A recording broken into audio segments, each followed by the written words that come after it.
The Russian House Speaker has threatened to reclaim Alaska. The Speaker of Russia's lower house of parliament threatened to reclaim Alaska on Wednesday if the U.S. froze or seized Russian assets in retaliation for its invasion of Ukraine. Alaska viagslav Voladin said, "Let America always remember there is a piece of territory." Understanding that Ukraine declared independence in 1991 and that Russia does not recognize this is demonstrated in the last session of parliament, the State Duma, before it goes on summer break.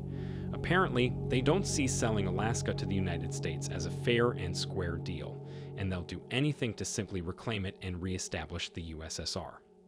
When the United States attempts to manage our resources abroad, they should consider that we, too, have something to take back, said Voladin. "We don't interfere in their domestic affairs," he said, referring to Deputy Speaker Builder Tolstoy's proposal to hold a referendum among Alaskans to join Russia. After applause from the State of Duma deputies, Bulletin responded by holding back laughter. He wants to go to Alaska and hold a referendum to see if Alaskans want to secede from the United States. How absurd is that? Not too crazy considering he did the same thing Ukraine did by sending troops into Crimea and successfully voted to annex Crimea away from Ukraine. Voladin previously suggested that Moscow could seize hostile countries' Russian assets in retaliation for the U.S. proposal to sell off Russian oligarchs' assets to rebuild Ukraine.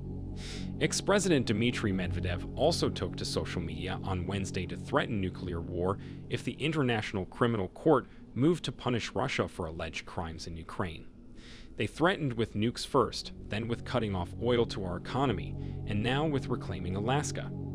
As a result of U.S. sanctions, a top Kremlin official warned the United States on Wednesday that if it pursues efforts to help establish an international tribunal to investigate Russia's actions in Ukraine, it will face the wrath of God.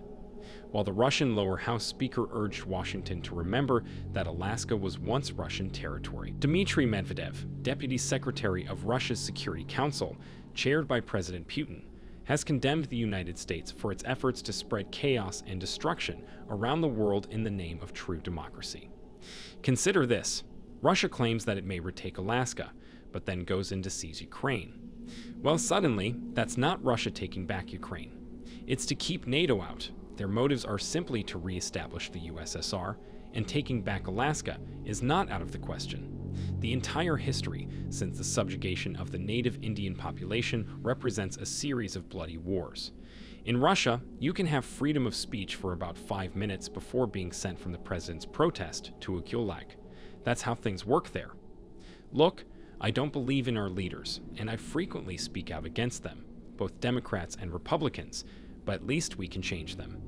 At the very least, we can do everything, and I believe in our country and our Constitution. For more such informative videos, subscribe to our channel and like the video. See you in the next video.